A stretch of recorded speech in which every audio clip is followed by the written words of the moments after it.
Lawmakers in California have now made California a sanctuary state. Politicians there passed sanctuary state legislation that helps protect illegal immigrants by limiting police cooperation with federal immigration authorities. This despite President Trump's vow to crack down on sanctuary jurisdictions that do not cooperate with ICE agents. Joining me now is Sabina Durden. Her son, Dominic, was killed 5 years ago by an illegal immigrant in California. Sabina, we are so sorry for your loss and your family's loss. Good to see you. What happened to your son, Dominic? On July 12, 2012, he was on his way to work at the Sheriff's Dispatch Center, 911 Dispatch Center, and an illegal with 2 felonies, 2 DUIs, deported previously, decided our laws don't apply to him, so he drove his unregistered, unlicensed car, uninsured car, and turned in front of my son and hit him so hard that it threw him into a wall and killed him instantly. And to make matters worse, the illegal had more rights than my son and received a misdemeanor without gross negligence, 9 months, 5 years probation, and served 35 days. Sabina, was he kicked out of the country?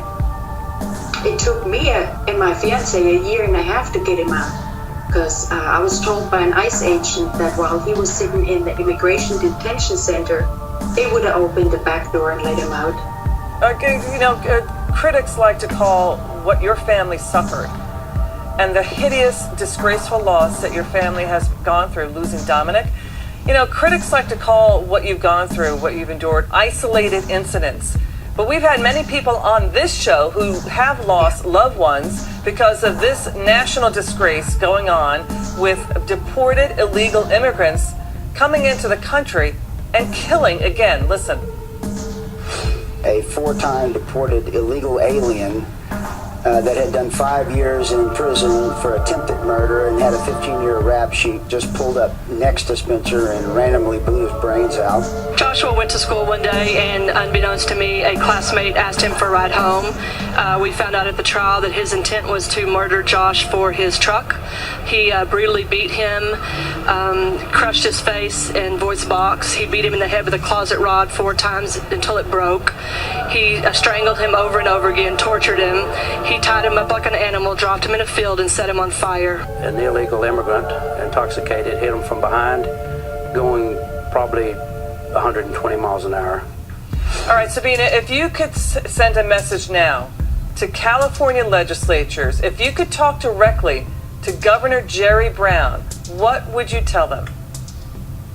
Governor Jerry Brown, you should be arrested for treason. We have federal laws. And I guess as long as it's not your child, you don't care.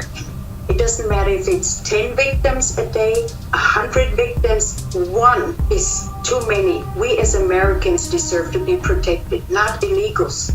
Just yesterday, Sabina, a van full of illegal immigrants drove the wrong way on a major California highway after illegally crossing the border, killing 2 people. So it's still, again, the question needs to be asked, why does California want to protect criminals? Well, what I learned during these last 5 years, and I haven't been into politics all that much, it's about cheap labor and voters.